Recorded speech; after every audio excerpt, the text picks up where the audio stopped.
श्री स्वामी समर्थ.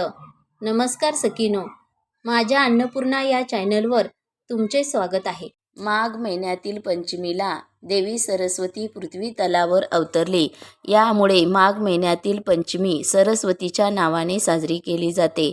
वसंत ऋतूही याच दरम्यान बहरत असल्यामुळे या पंचमीला वसंत पंचमी असे म्हटले जाते. विद्येची देवता सरस्वतीची पूजा या दिवशी केली जाते. वसंत पंचमी साजरी करण्याला हिंदू धर्मात अनेक मान्यता आहेत. वसंत ऋतू आणि वसंत पंचमीचे महत्त्वही वेगळे आहे. तर आज आपण जाणून घेऊया वसंत पंचमीचे महत्त्व काय आहे ते.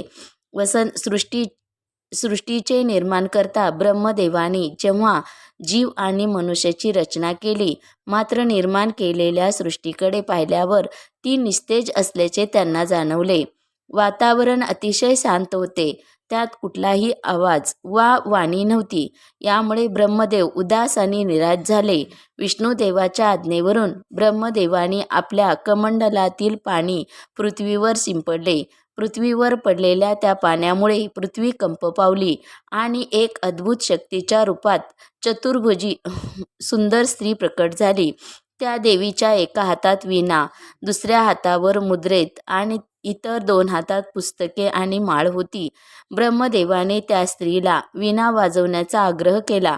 वीणेच्या सुरामुळे पृथ्वीवरील सर्व जीवांना, मनुष्याला वाणी प्राप्त झाली. त्या क्षणानंतर देवीला सरस्वती असे म्हटले गेले. सरस्वती देवीने वाणीसह विद्या आणि बुद्धी सर्व जीवांना दिली. माघ महिन्यातील पंचमीला ही घटना घडल्यामुळे सरस्वतीचा जन्मोत्सव रूपात ही पंचमी साजरी केली जाते. अशी मान्यता आहे की या देवीला बागेश्वरी, भगवती, शारदा, वीणावादनी आणि वाग्यदेवी अशी अनेक नावे आहेत. संगीताची उत्पत्ती केल्यामुळे संगीताची देवी म्हणूनही तिचे पूजन केले जाते. विद्या बुद्धी देणाऱ्या सरस्वती देवीची पूजा वसंत पंचमीच्या दिवशी केली जाते. माझा हा छोटासा व्हिडिओ आवडला तर लाईक, शेअर आणि सबस्क्राईब करायला विसरू नका. श्री स्वामी समर्थ.